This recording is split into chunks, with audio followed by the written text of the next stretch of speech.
to order. Please rise for the pledge of allegiance. I pledge allegiance to the flag of the United States of America and to the republic for which it stands, one nation, under God, indivisible, with liberty and justice for all. I'll read the district mission statement. In partnership with communities, the mission of the Gilbert Linden Felton School District is to educate individuals in an environment of trust and respect so they become self-directed, responsible, lifelong learners. Roll call, we've got the whole board here tonight. Nicole Reno is joining us via Zoom, I guess it's the method here, and she's in a public place in Minneapolis. If you want to join her, you're welcome to do that. Because of that, we will do all votes tonight by roll call. So if I forget, please let me know. We also have Mr. O'Keefe and Mr. Hendrickson with us tonight, as well as Brooke, of course. The agenda. Do we have any changes to the agenda? We do not. Do I have a motion to adopt the agenda as presented? So, Motion by Laura, do I have a second? second. Brittany. All those in favor say aye. Aye. Opposed? Roll call. Oh, roll call. Thank you. Roll call. Troy. Aye. Laura. David. Aye. Brittany. Aye. Micah. Aye. Angela. Aye. And Nicole. Oh, and Nicole. Aye. Thank you. Motion passes. All right. We go to item number 5, public comments and rebel recognition. I don't think we have any public comments today. So we'll go into rebel recognition. Rebel recognition. There was a 5 through 12 band concert with a special guest. That was pretty awesome. Yeah, I noticed the special guest was very special. Yeah, it was. Talents unknown. There you go. Very lucky to get that performance. But thank you to the band teachers, directors, for getting all those kids to play together. It was It's a pretty tremendous fun. amount of coordination. Yeah, they did a nice job. And thank you to Tracy and everyone else who put on the big basketball tournament. Was that 2 weekends ago? Yes. Last Saturday. Not this No, weekend, the yeah, weekend you're we right, 2 tried weeks it. ago. June. Yep. Lots of volunteers, lots of parents, kids, referees, food. So Also I tremendous think amount it of went well. coordination. Yes. Yes. So appreciate that effort as well. Any other rebel recognition? All right, we'll move on to item number 6. This is reports. We'll start with the DGF middle school report. Mr. Hendricks.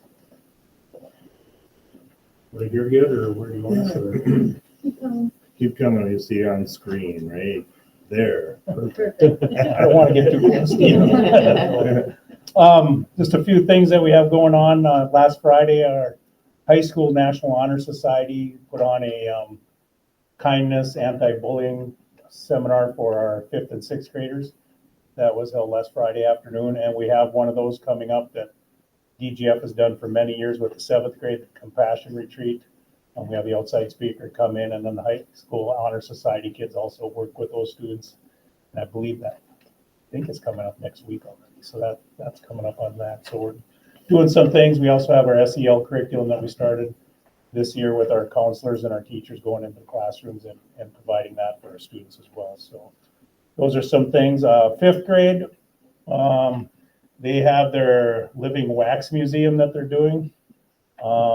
They're doing some cross-curricular stuff with their language arts and their science, focusing on chemical matters, and students are learning about the fossils, chemistry, and using the context clues to solve a case on a missing fossil. In math, they're working on their word problems. Social studies, it's focusing on the Constitution right now. 6th grade, they got a new project that they just came up with, and it's kind of cool. They're creating their own town, and all the subject matters are working together on that. It's kind of led by the social studies department, and they'll be laying out the rubrics for it and working on the project within that class time. The language arts will be working on writing the history of that town. And then the science will be discussing natural resources that are available in that town, and are those natural resources good or bad for the town? And then math will work on the scale for the grid for the map of the town and the square footage and those type of things. So social studies teacher came up with it, and they're gonna try, and it sounds really cool to get everybody involved and putting what they're doing in the classroom kind of into a real life kind of project for them. So that's kind of cool. Seventh grade, we have our social studies and science department working together on a kind of a forensics class. They're doing some things. They brought in outside speakers. They've had an attorney come in and speak to the kids, and they got a couple more speakers coming in yet this spring for that. Right now, the students wrote the Gettysburg Address, and they're using their handwriting sample, and they're using this to do an analysis of their handwriting to kind of how you'd solve a case if there was something there. In the next case they're going to study is the Lincoln assassination, and they'll work on evidence in science class to do a mock trial in history with that. So they got that going on. Eighth grade, the outdoor classroom, and I believe we just got a, Horizon Ag signed up that will be doing the groundwork for the FFA plot out there and doing the seeding for that as well. So that'll be coming up. Upcoming events that we have, I mentioned the compassion retreat for our seventh graders. Conferences will be next week already. We did student-led conferences in the fall with all of our grades in the middle school, and that went really well, so we will continue with that. So those conferences will be next Tuesday and Thursday. Mid-quarter already for third quarter is on the 19th. And the end of our second try is on February 28th. And then right now, we're all looking at our staffing for next year and working on our schedule. We met with the different grade levels on what's going well, what we need to tweak and stuff. So we're looking at that and trying to put that together right now. And then, of course, as always, every spring coming up, we have the MCA testing. So we got that. And then also, we are doing the Minnesota Student Survey again this year. That's usually a test that's given in the state every 3 years. We're doing it every year because of that PCN grant, so we need the data for that grant. So kids will be taking that. I believe that's next week as well too, so that's coming up quick. What does that encompass? That's talking to students about their habits, if they're using drugs, alcohol, tobacco, home life, what their interests are, those type of things. And it's all anonymous. We don't know who it is. It's online and stuff. So just good feedback, and then they can make some of the decisions with that PCN grant and how to best use that. And our parents notified that that's. Yes. Got it. Yep. They're notified on that, and then they can opt out too if they don't want to send it out. Doesn't that have, like, how connected you feel at school to your adult Yep, peers? how If you feel connection to the school, to the, Teachers. yep, to peers and- peers, everything. Yep, What does PCN stand for? Positive community norms. yes. Very good. And that's just the middle, I missed that. Is it just the middle school or what grades are? With that student survey, middle school, there's select grades, but since we're in that grant, we do all of those grades, and then the high school will be doing it. And I don't know that it goes into the elementary at all or not. I don't think so. I think it starts with the fifth grade, and then so all of ours will do it, and then I don't know if you're all the way through juniors. I don't think the seniors take it, so. But otherwise, I think it's like 5, 8, and 10th. Kind of follows an MCA kind of a type. The grant has an influence on that too, because they wanted to have us do it here. Yeah. So it's got the data. I think it provides good data and good feedback, because if you do some implementation on things, you want to see the connectivity scores go up, the use go down, Mhm. proves the grant's functioning, And or just what how, your interventions are doing are worthwhile. and just generally how the kids are feeling about Right. school life You and need a pulse everything. on It's- the school. Yep. It's a good thing, I think. Absolutely. And maybe this would be a question for Joe, but when can eighth grade parents expect any sort of correspondence on freshman orientation upcoming, like when you have to register for classes and? It's an awesome question for Mr. O'Keefe. I need you to stall so I can think about it. But I know they're working on some things. I'm working on scheduling stuff, and then high school counselor and our 8th, 9th grade counselor, they'll be working with the kids too, and they'll be getting that information out here in the next 2 weeks, I bet, because I was gonna give you a month, but next 2 weeks. Within the next couple of weeks, that would be something that would come should be from. coming your way in mind, because we're currently working on our course guides and our offerings, and we're expecting to be done with that this week. Hopefully, so it should be within, soon. Any other questions for Mr. Hendrickson? Oh, and one other, I mean, Katie Ullman, our assistant, she went over to the elementary and covered as he did a few days, and she went in to talk to the 4th grade a little bit about middle school next year, just to kind of get a pulse, and she gave them like 3 questions, because otherwise it would go on forever. Main ones were, do you know so-and-so, and what kind of lunches do you have, and that type of thing, but it was good for her to touch base over there, that worked out well, so. That's great. Thank you. Yes, Thank thank you. All right, we'll go on to 6.2. This is high school. Mr. Oki. Good enough. Normally I come with a sticky note. Brooke yelled at me this morning and said I need to have a report, so I'm getting better at it. Couple things I'm going to start with our ALP. So I was able to, every morning or at least a couple times a week, I go down with the ALP with Mr. Wisco, with Mr. Boyd, and we kind of talk about our CLPs, which are our continual learning plans, which we have to have. ALP is our alternative learning program, something that we started, and we're a couple years into it. Currently, we have 18 students in our ALP. Now, these are traditionally students, if we didn't have it, would be back in our general population classes, and it wouldn't probably, history tells us that we might not have those 18 students here at DGF. They'll take an online option, they'll do whatever. But with those 18 students, I counted them up this morning, we have recovered 179 classes of those 18 students. Now, to put that in perspective, they need 6 to 7 a semester. So we are on schedule. They're credit deficient. They're, to qualify, you've got to have either some hardships, you've got to be at least a year behind, things like that. So the program, we're giving those kids that normally in the past would be finding a different home, out of school, doing their thing, who knows what. We've got 18 that are right now on schedule, and they have to be 16 to be in our program. So 16, 17, and 18-year-olds on schedule to graduate, giving them another chance at whatever they want to do. So that's actually pretty exciting. So that has, I don't know, it's taken off. It's pretty well received, and we're kind of proud of it, because we're keeping that. And I always get told by Shannon, it's not my job to worry about the funding, that's his job, but at the same time, it's nice to know that you kind of know what the expectation is. We want to keep as much in-house as we can. So, and we'll get to another piece of that. What's 179 classes?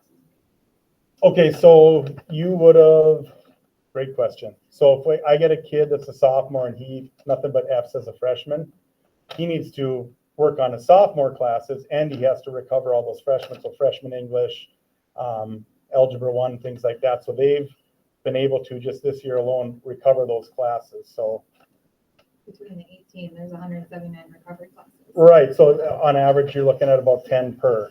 Some are more overachievers and some are still working at it, but as an average, so we've been able to, okay, here's what you're missing, here's what you need to graduate as per the state, as per DGF. So they're well on their way. And we've got a ways to go, but it's been pretty positive. Are those students DGF students, or do we Yes. see any of them because of the program we have? Are they coming in to take advantage of it? Excellent question. We haven't. Holly and Barnesville know about it. Moorhead chooses to go with Owatonna, which I can get to that. It's kind of, they've got a weird 60-40 relationship, so they don't have their own online. Barnesville knows about it. Holly knows about it. When it comes to those students, I don't know, they're invited, but we're kind of taking care of our own first. But if Barnesville called and said, hey, we've got a student we think that would do well, yeah, we'll take it. We've got an online piece with this as well that we can do, but we haven't yet. It's been mostly kind of ours. Yeah, and I'll say that we've discussed that quite a bit, making sure that we're doing it right. We have it kind of dialed in because it is new. And if then that never happened, that we have to sit down and figure out, okay, what's our protocols for a non-resident? What would that look like? What is the parameters? So, yeah, but we've talked about, when that comes, we're gonna have to sit down. Yeah, and we also use that for our credit recovery piece. So what that is let's say Micah, sorry, but let's say he's not credit deficient, he doesn't have a hardship, whatever, but you know what, he failed geometry. All right, well, now he's moving on and he's a junior now. Well, Micah, you still owe this geometry, so he might have 1 hour a day, and we put him down there, we can go get credit recovery. Rather than do a summer school piece, he can do it during the year, and he can recover that credit from prior, still with his peers, still, so nothing really kind of disrupts his. So we've got those pieces as well. How new is this program? This is the first year we've done this. This is our second year as the ALP. Yeah, we've been doing credit recovery for a while, but for our ALP, this is year 2. We've met with the state just to make sure that we're doing things right. Brooks had 1,000 conversations with Mr. Boyd and just with how we build things to make sure. And I don't know if there's still some gray, and we're just keep our head down. And so far it's worked out actually pretty well. And Christy, our contact there, has been pretty pleased with what we're doing so far. So that's kind of good. Next year, so 8th grade, you should see some things pretty quick. I talked with Mr. Wisco, and he's working on course guides and scholarships. So for the course guides, we always look at our staff and say, okay, is there anything different that you want to do? Anything you want to teach elective wise and things like that? And then they submit it, and we're kind of, all right, yay, nay, let's try it. We're able to do that. The thing that we have to be careful of, though, we got to make sure that, do freshmen have enough electives? Do sophomores have enough? Because, well, I want to do this, but I don't want any freshmen. I only want juniors and seniors. Well, that doesn't work because they've got to have options too.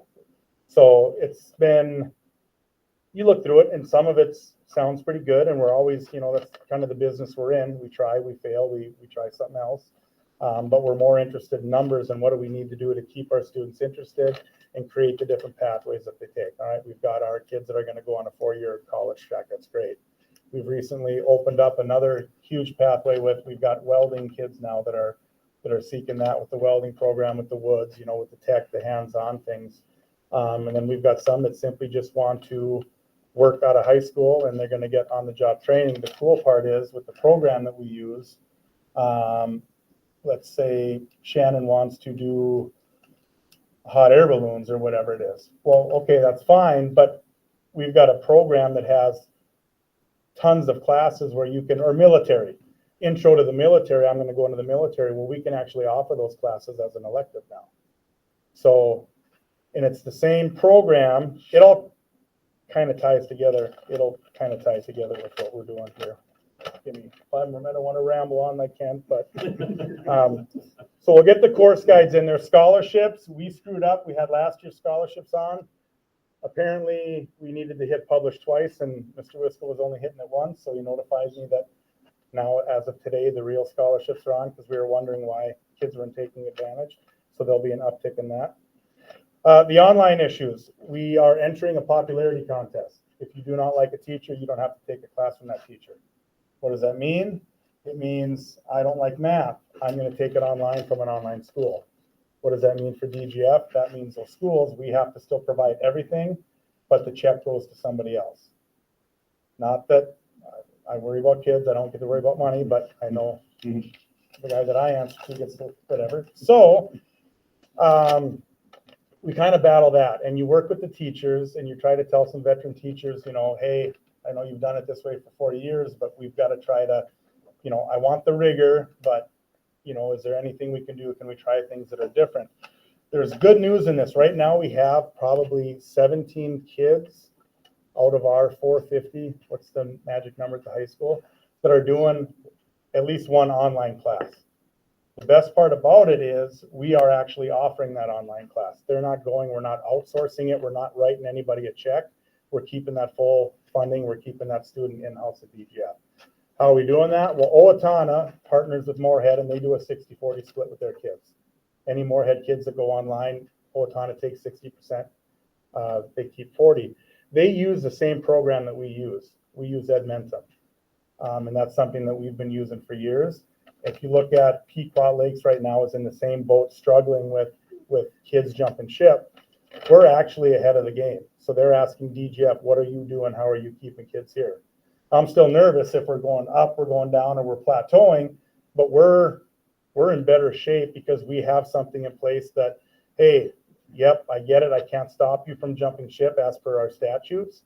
However, I can offer you this. Hey, that sounds good. Now they're still under our roof, our rules, and it's our, so we're able to, I guess, mitigate maybe what could have been pretty scary. I'm not saying it's done yet, but we have the processes in place where we can house our own. Is that just a subscription we pay for to use the online Correct. curriculum or whatever? Yep. Okay. Last month, Joe and I, if you saw on the bills, we had 2 more seats in that, for $1,800, so we can, Okay. yeah. So it's a per seat cost, and so we talked about, we expanded that. Last. We bought 30 more. Yeah. So you can do it as needed. It doesn't have to be. Well, he got a little negotiations with that vendor, so. We're able to smooth talk them a little bit. But yeah, 30 more seats for 1,800 and 50 cost us $6,000. So No, it was $5,000. it was in- But For the year or whatever. yeah, one student pays that, so we're able to recoup that. It's not ideal. I'd like them in the classroom, but until we maybe switch some things out and stuff like that. What is it? I mean, math, science? All of it. So that's the one where you can, yep, you've got math, science, animal science, you've got AP courses on there, you've got intro to the military, you've got cosmetology, you got anything. So a lot of our students that want to go to Joseph's or something like that, their electives now, rather than taking, elective we offer, I really want to do this. I want to be a hairdresser. Well, guess what? We can actually, yep, you're going to stay here and you're going to take hairdressing 101, or, I don't know the names, but we've actually had several students that have done that.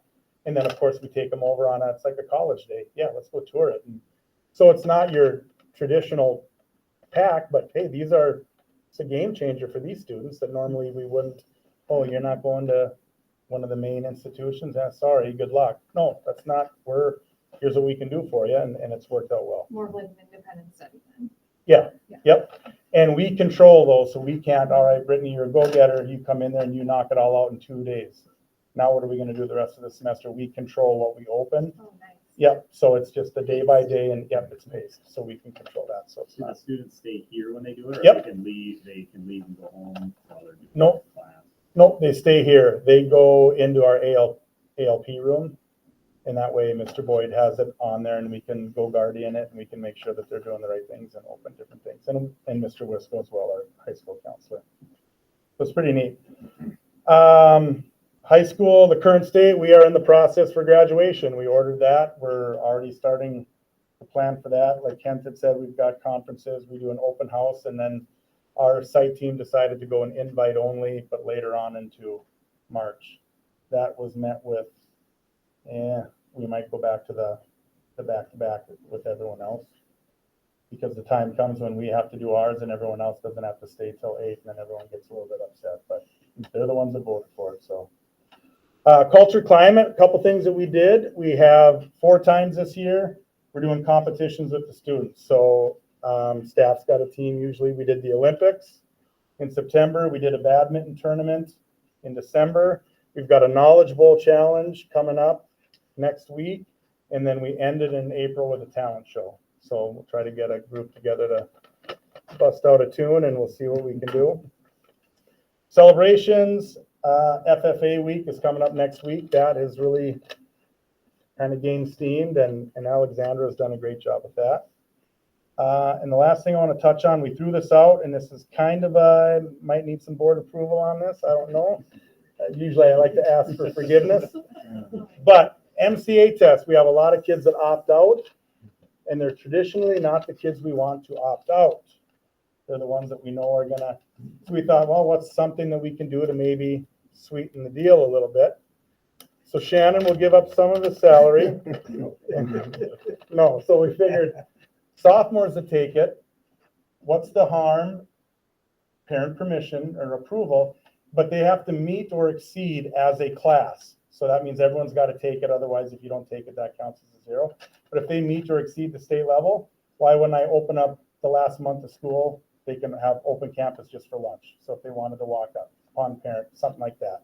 If they take the test, they get their name in a drawing. If they partially meet, they get it twice. If they meet, they get it 3 times. If they exceed, they get it 4. And we draw 10 seniors, get parking spots, 10 juniors. So if you get drawn, you get to paint it over the summer, appropriate, and that will be your parking spot of the year. We would give up some of our front row seats, but we're in the business of kids, not in the business of adults. So we thought that might be a way to sweeten the pot. And then juniors, end of the year, there'd be about a month left when we get their math test scores back. If they met or exceeded, we would give them senior privileges for the last month, which means they would get out of their study hall right before lunch. So just something, but maybe they would get talking, maybe it'll flop, maybe it won't, but just something to, hey, you know, the parking spots, that's one thing. Opening up with some privileges a month early or before the end of the year. So we're trying, we're talking about it, we're getting the kids' feedback, and Do we send out something to parents like, this is important, please try to have your student do it? we do. We are our own worst enemy sometimes when it comes to MCA tests with our staff. Oh, gotcha. So we sometimes let it slip that More you communication. should opt out. Okay? That's okay. And I- Michael opting out is okay. Brittany, no, we need you to take it because you're going to do, you know what I mean? Well, So, when one kid hears, they all hear, so. right, it is. And it's the same thing with kind of an online option. What, you're going down there to take this? I want to do that. I want to, no, and you don't want to open Pandora's box, so. The thing with an opt-out counts is the same as it does not. Right, it's not a It's no not like store. it's not a It counts store, against so us. It's a And that's- store, So it's a store. I yeah. think that it's important that we communicate options to parents, but then we also need to do a better job of communicating why it's important. Like as a parent of children in the district, you know, I receive communication. It's like, it's important that your kid gets all this good rest. And I don't even understand what's happening with the scores. So perhaps if it's a, hey, this is important because parents would be a little bit more in tune to why it's important for the district. Can it be non-optional? To opt out? No, you can't state it's a requirement that they have to have the option. It has to be on our website, so it's there, the option. Yeah, it's just ongoing communication, just trying to create. That's why we're hoping that, and you know, we're not in the business of, oh, we got to make a deal with you every time we want you to do something, but there's no, all right, you get these certain parking spots. There's no harm in that. And there's, come on, we need you to, you know, what do we need to do? So we're trying. It's I don't know, there's kind of a lot of moving parts, but it's fun at the same time. And I guess, I don't know, anything. Mr. O'Keefe, I have a question. Yes. Along with your incentive there, is there any change or information on the check-in, check-out process? If these kids if we're going to allow for an open lunch and do some of these extra things, do we have that additional piece in place for the processing? If we did that, yes, we would. I know we are sitting at the numbers I gave you last. We did send it out on Synergy as far as those that are leaving at noon or during their privilege time or their study hall if they're seniors and stuff. But we don't have a check-in and check-out process yet. Not every kid, when they leave the building, checks out. No, we don't have That's that what we yet. still have Okay. to figure out. I think that's what she's asking. We are working. It is some accountability to make sure that the right people are leaving and we know who's in our building when they are gone. Correct. And even when they're coming in too. So we've got everything locked down but door one. Yep. Val watches those very close. The propping the doors open has been, yeah, I'm not going to say doesn't still happen, but that's gotten better. Everyone at least is coming through door one. Will we catch a couple sophomores trying to sneak out? We do. And then they Does might- Andrea, does she have the time and energy to be able to ultimately look and say, okay, well, Micah has a pass, he can leave. Brittany doesn't, she can't. I mean, is there some sort of like checks and balances there? Or are we just kind of trusting that the right people are leaving and have signed the form with their parents? Yeah, honestly, more on the trusting side. I think we need to develop that, right? It's so efficient so we have to figure that out. And that's been our discussion. Like, okay, what are other schools doing? Can you zap a card? Can you zap an ID? Can you zap it in, zap it out? That's what would be. Otherwise, I mean, Andrea would have what, 70 kids that are. Oh, it would be a flood and, yeah, That's what I we mean, wouldn't be able to but keep to up. Nicole's point is there a way to do it? And I think that's what we have to work on to see. Yeah, give me some time on that and I'll see what, Check you know, with principals. Perham's different because they're college kids, they treat it like an open campus. They come and go all day long and they don't keep track of it. Yeah. I just think there's an accountability piece to an emergency, whether it's a natural disaster or a active threat or whatever the case is. I mean, we should know where our kids are if they're coming and going in our building. Yeah, and over from about 12 o'clock till 1 o'clock, that's the time frame that we're iffy, I guess. But other than that, yeah, we know exactly where everyone's at from, you know, during the day and during structure time, I guess, but with their, yeah, there's always room to improve. I'll check around to see what other schools do. Is it just seniors that have open lunch? Juniors have open lunch as well. Seniors have senior privileges, so they get the 20-minute study hall before, so they get a little bit extended time. And we could shut it down, but we don't have the space for them all. And I think they know that too. So we open it up to juniors as well because we go 9-12 lunch. Now we could do a split lunch, but Kent already has a split lunch going. So now that really messes with our schedule. So that's why I think part of the concern is that kids are not necessarily driving respectfully around town or being respectful in that time off. And Val being one person it's very difficult for her to have that. But I've heard from multiple community members that our kids are not driving respectfully, coming and going from lunch. probably. Any other questions for Mr. O'Keefe? I have one. Is the 16 for the ALP, the age, is it the state or our rural? State. Just curious. And there's a couple different qualifiers: chemical dependent, broken home, pregnancy, credit deficient. I think there was Along with the seven. age? Yeah, Yeah, okay, And they need to meet one. requirement? correct. Yep. thank you. All right, any other questions for Mr. O'Keefe? Thank you. Thank you. Yep. Thank you. Appreciate it much. All right, we'll go on to 6.3, board committee report. Start with personnel. We met after the last board meeting. Yep. We talked a little bit about enrollment, where things are at, and Shannon had shared out a chart showing enrollment over the years. And so one of the things we're seeing is sort of the shift. At one time, we had all these kids in the elementary, and that is kind of moving. That group is now moving basically into the high school. And so one time we didn't have any class size over 100 kids in high school, and now just about every class size in high school and part of middle school is over 100, as well as the elementary, but the elementary numbers aren't quite as large as they once were. So, and everybody knows kindergarten numbers this year are down next year. So we're looking at budget. How is this going to affect staffing for next year? And it's still a lot up in the air. Legislature is in session, so there's just a lot of things looking at in order to try to figure out a way to make the budget for next year. So that's all I have. Micah, unless anything else. Nope, that's kind of it. Yeah, it's gonna be it's an ongoing discussion right now with elementary, middle school, high school. How many staff and what's that look like? We talked about the interventions and too, what that might look like. And so those are things we're working.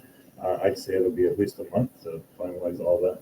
So it'll be early March before it may be sooner than that, but we just gotta dial it in and make sure we have those numbers correct.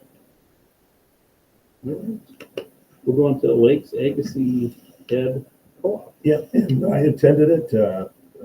Michael was out, and I attended via my pickup phone on the way back from mediation from Bloomington. The only thing was just a standard meeting, nothing crazy, other than he requested to add an assistant director. He checked with 8 other special ed cooperatives in the state, and all of them that are hit the size of ours, like Agassiz, now that we joined them, an assistant director, he just, it's ending up where it's too much. He's running to IEP meetings up in Ulan. He's running out of Barnesville because he has to service the school site too for some schools.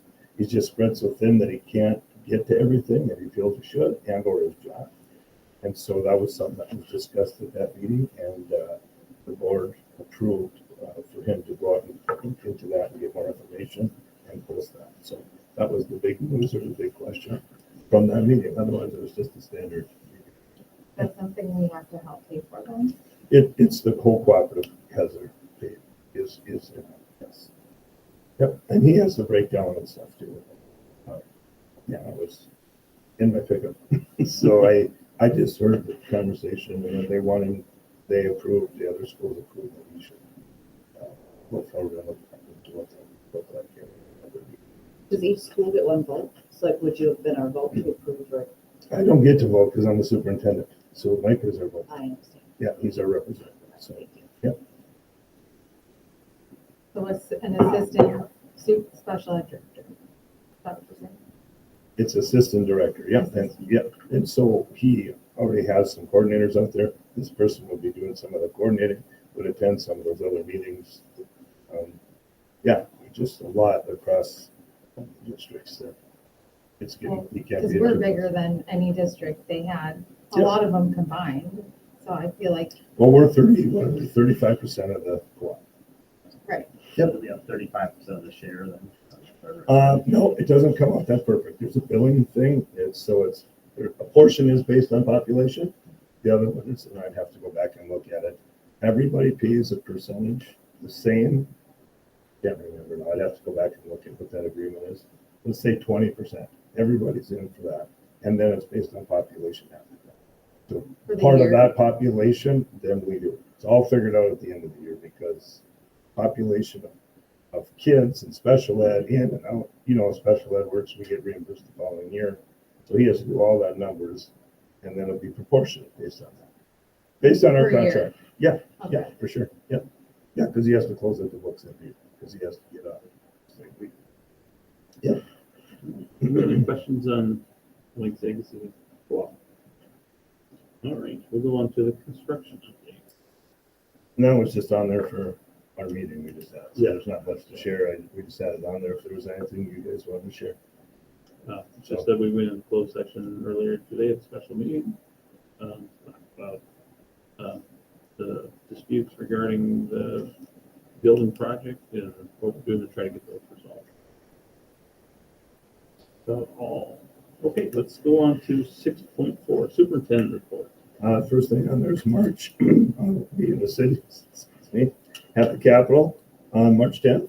And I won't be back. I'll be back on the 12th, coming home in the morning of the 12th, because we're at the Capitol on the 10th in the evening with representatives and senators. Then the next day we spend the day at the Capitol with various, not just our people, but as a group, a bunch of. And so it'll be, I don't know how we want to do that. If we want to, we just something, it's not tomorrow, so we got to think about that. And I just want people to know I will not be here for that. The other option is you can have the meeting without me, or we can move it and try to figure out what we do. I'll be gone too. On March 10th. So we just wanted to bring it up here tonight. You guys think about it and Yeah, let me know if we want to move it. So we can send out something tomorrow. I just wanted to give you that heads up today.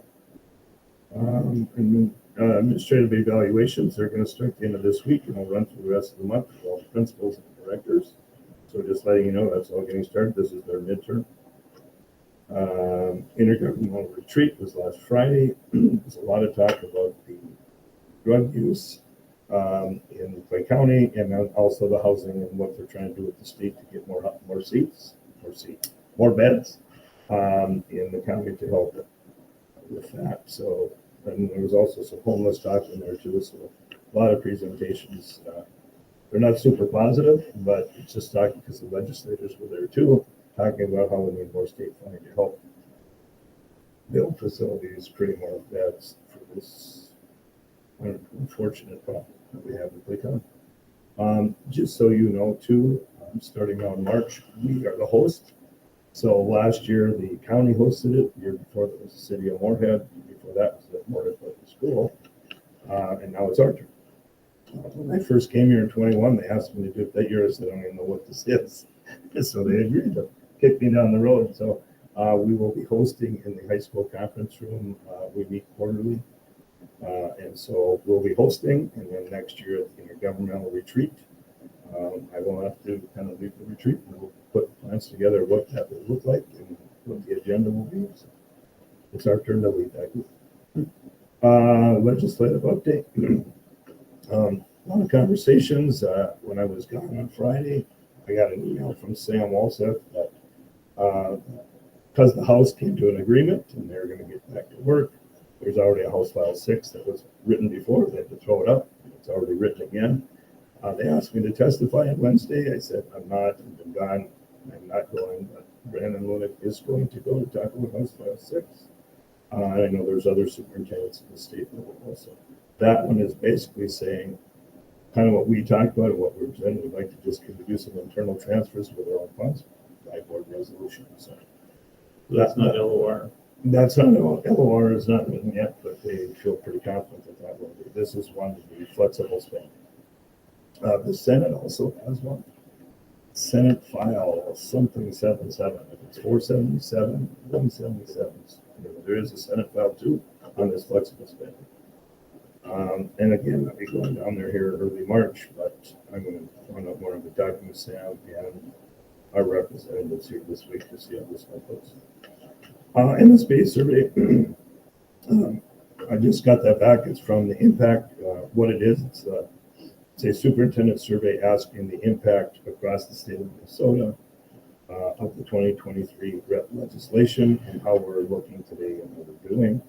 I'm going to just share it with you on my weekly update this Friday so you can see it, look through it.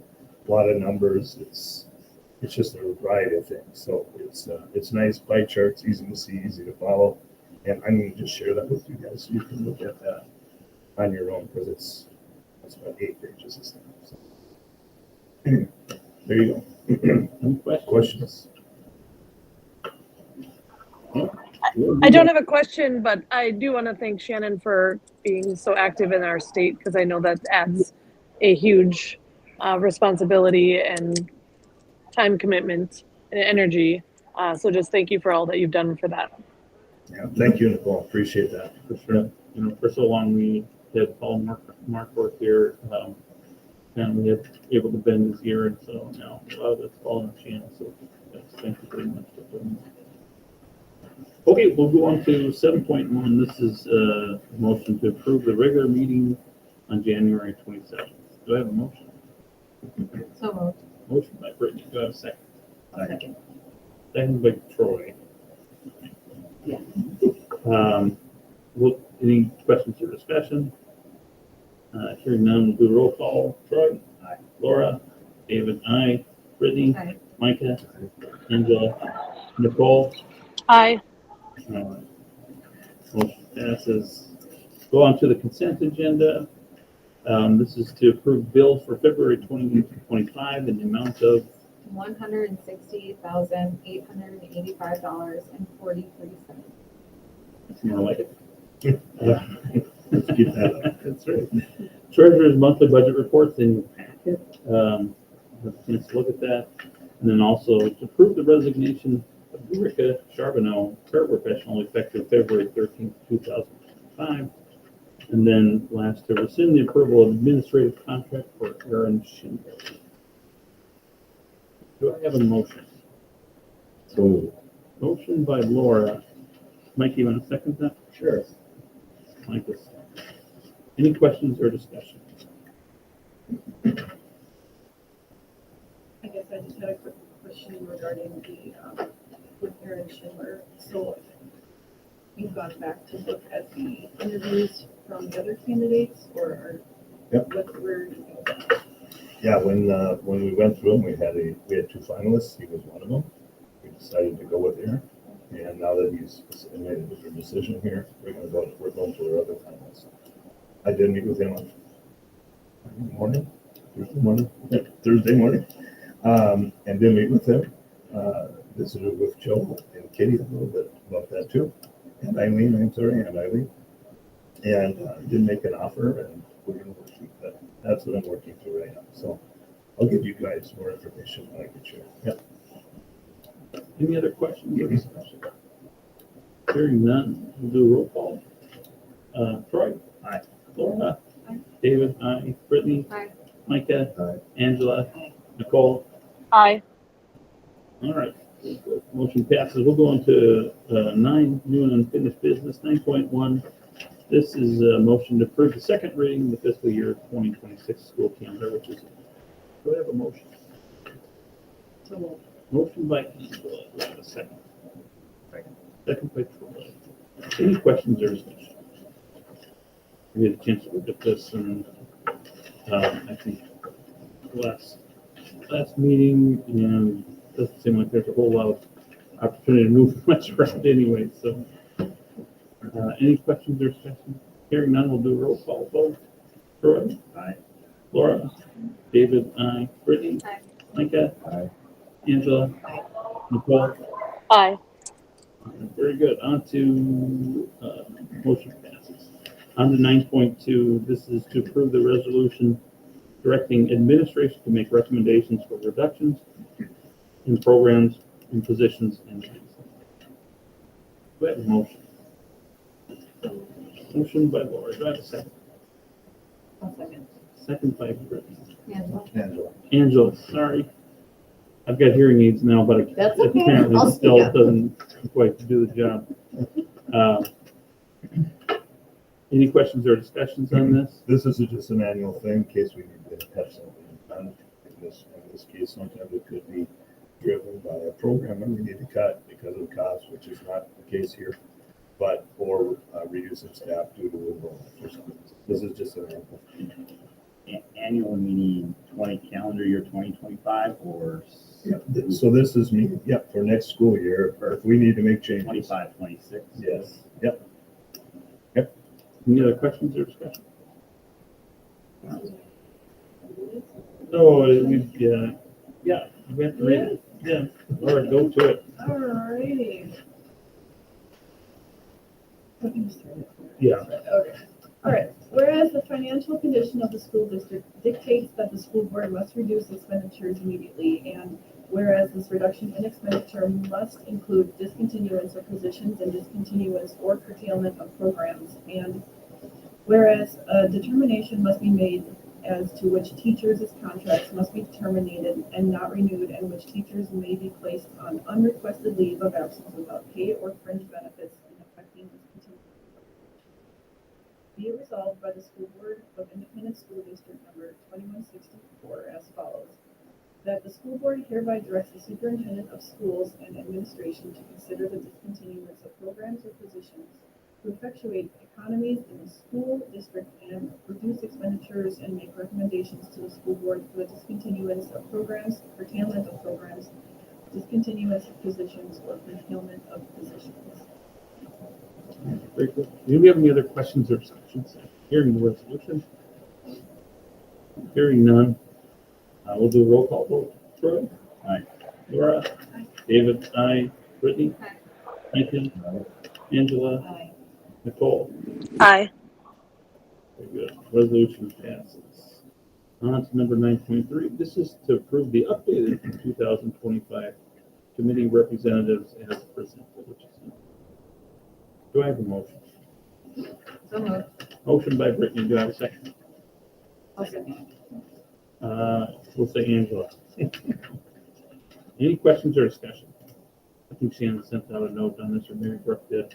It's just me and Nicole switched one. Yeah, just this one, so I thought it was a good idea to get that. And, Which one was switched? I took the community ed one instead of Nicole, because she had several and I just didn't have too many. more Just stuff to even to it do. out. That was nice. But, you know, we're sharing them all. Team player. Team player. Very much appreciated. Any other questions or discussion? Hearing none, we'll do roll call. Troy? Aye. Laura? David? Aye. Brittany? Aye. Micah? Aye. Angela? Aye. Nicole? Aye. Motion passes. 10.1, the next board meeting is set for February 24th, 6 o'clock in the DGF community room. So we'll be back at our home. Following that, is the policies committee meeting. That'll be following the school board meeting at the community room. Go on to number 11. This is a motion to approve to adjourn the regular meeting. Do I have a motion? Motion by Laura, do I have a second? Second by Brittany. Any questions or discussion?